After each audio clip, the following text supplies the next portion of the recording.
कानपुर के सपा विधायक इरफान सोलंकी की मुसीबतें कम नहीं हो रही हैं और आज उनके अगजनी के एक मामले में फैसला आना था।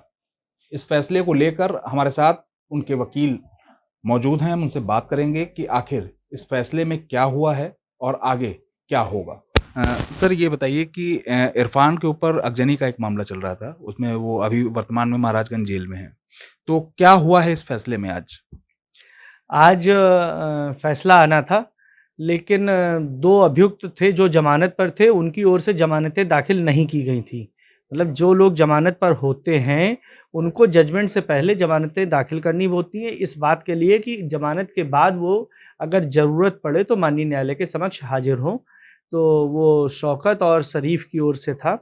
बाकी माननीय न्यायालय ने कहा कि इसमें 19 मार्च को विधायक जी आएँगे और उस दिन इसका फैसला होगा और निश्चित तौर पर बरी होंगे।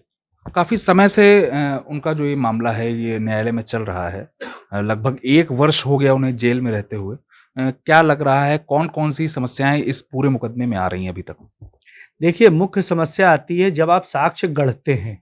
मेरा ये शुरू से आरोप अभियोजन पर रहा है कि आप साक्ष्य को ढूँढिए, आप विवेचना करिए, इन्वेस्टिगेशन करिए करिए, साक्ष्य को गढ़िए नहीं कि कोई रहता कल्याणपुर में है और उसको साक्षी बनाकर बाद में आप पेश कर देते हैं कि साहब कथित घटना के समय हम वहाँ से निकल रहे थे, आ रहे थे, जा रहे थे। तो ये एक समस्या रही है। अभियोजन ने अपने दायित्व का पूरी तरह से उदारता पूर्वक निर्वहन नहीं किया है। कौन-कौन से मामले इरफान के ऊपर हैं वर्तमान में और कौन-कौन सी ऐसी धाराएँ हैं जिसमें लंबी सज़ा होने की संभावना थी? जो आज आगजनी वाला मामला है, इसमें एक धारा है 436 जिसमें 10 वर्ष तक की सज़ा है, इससे कम भी सज़ा हो सकती है। ये थोड़ा मुख्य है। बाकी आज ही एक और जजमेंट लगा है, उसमें अभी कुछ सुनवाई नहीं हुई है। आचार संहिता का उल्लंघन का 2017 का मामला है।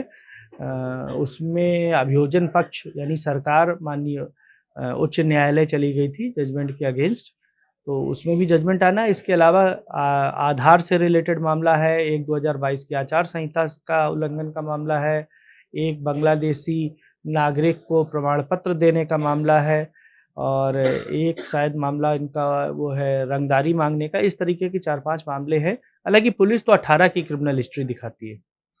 कितने लोग आज इस मुकदमे में न्यायालय में हाज़िर हुए हैं और क्या रिलीफ़ मिला है या क्या उन्हें आदेश किया गया है? देखिए 4 टोटल जो आज जजमेंट होना था, इसमें टोटल 5 लोग होने थे। इरफान वहाँ से हाज़िर थे, ज़रिए वीसी हाज़िर थे। बाकी 4 लोग न्यायालय में जेल से आए थे। 2 लोग तो बेल पर हैं, वो तो बाहर से थे, बाकी सभी लोग जेल से आए थे। चारों लोग न्यायालय में थे। इरफान के भाई रिज़वान भी आज आए हुए थे। उनकी तरफ से कोई बात रखी गई हो? नहीं, उनकी ओर से हम लोग अधिवक्ता थे, रिजवान की ओर से कोई बात नहीं रखी गई। रिजवान हाज़िर थे, वो तो सहयोग कर ही रहे हैं प्रोसिक्यूशन का पूरे ट्रायल का, कहीं उनकी ओर से कोई आपत्ति नहीं दर्ज की गई है। क्या लग रहा है कि तारीख जो बढ़ा दी गई है, 19 तारीख दे दी गई है, क्या लग रहा है क्यों आखिर ये तारीख में अभी समय लग रहा है? देखिए तारीख तो माननीय न्यायालय द्वारा दी गई है, इस पर कोई मैं टिप्पणी नहीं कर सकता कि क्यों दी गई है। लेकिन मैं ये ज़रूर टिप्पणी करूँगा कि चूँकि ये सभी लोग निर्दोष हैं, तो माननीय न्यायालय से हमें न्याय मिलेगा और ये सभी लोग बरी होंगे। इरफान सोलंकी भी बरी होंगे, रिजवान सोलंकी भी बरी होंगे। ये फैसला आज की तारीख से पहले आने वाला था। उससे पहले इरफान के घर पे ईडी की छापेमारी भी हुई है। क्या लगता है ये छापेमारी और इस जजमेंट में कुछ तालमेल लग रहा है आपको?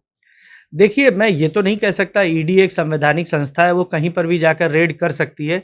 लेकिन जिस समय ये रेड हुई है और उसके कुछ दिन बाद जजमेंट आना था, तो मन में संदेह तो हो ही जाता है कि हो सकता है कि कहीं कोई दबाव बनाने का टैक्ट तो नहीं है। लेकिन मैं इस पर कोई बहुत विस्तार से नहीं कह सकता। ये जो आरोप इरफान पे लगे हैं जिसमें मुकदमा चल रहा है, इसमें कितनी सज़ा का प्रावधान है अगर होती है तो? 10 साल। तो क्या इरफान मतलब अगर फैसला होता है तो इनकी क्या विधायकी जो है वो क्या खत्म हो सकती है? अगर 2 वर्ष से अधिक इनको सज़ा मिलती है, तो विधायकी खत्म हो सकती है, लेकिन हमें बहुत उम्मीद है कि ये बरी होंगे क्योंकि कोई साक्ष्य नहीं है और ये वास्तव में नहीं मुलज़िम है। सरकारी वकील की तरफ से कोई चीज़ प्रस्तुत की गई हो? जी। नहीं, आज सरकारी वकील की ओर से कुछ नहीं कहा गया, वो सभी लोग उपस्थित थे, माननीय न्यायालय ने सबको सुना और सुनने के बाद 19 तारीख डेट लगा दी। तो ये इरफान सोलंकी जो सपा विधायक हैं, उनके अधिवक्ता हैं और इन्होंने बता दिया है कि जो फैसला है वो अब 19 तारीख को हो सकता है, क्योंकि इरफान की जो तकनीकी जो इस मुकदमे में जो चीज़ें चल रही हैं उसके चलते तारीख बढ़ा दी गई है।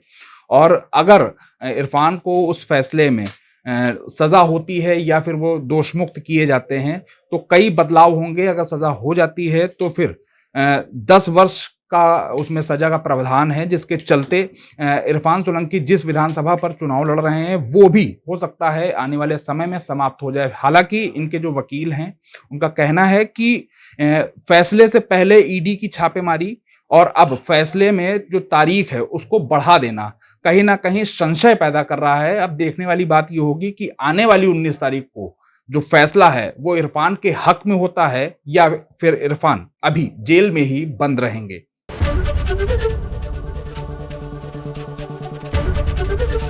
एबीपी गंगा, खबर आपकी, जुबान आपकी।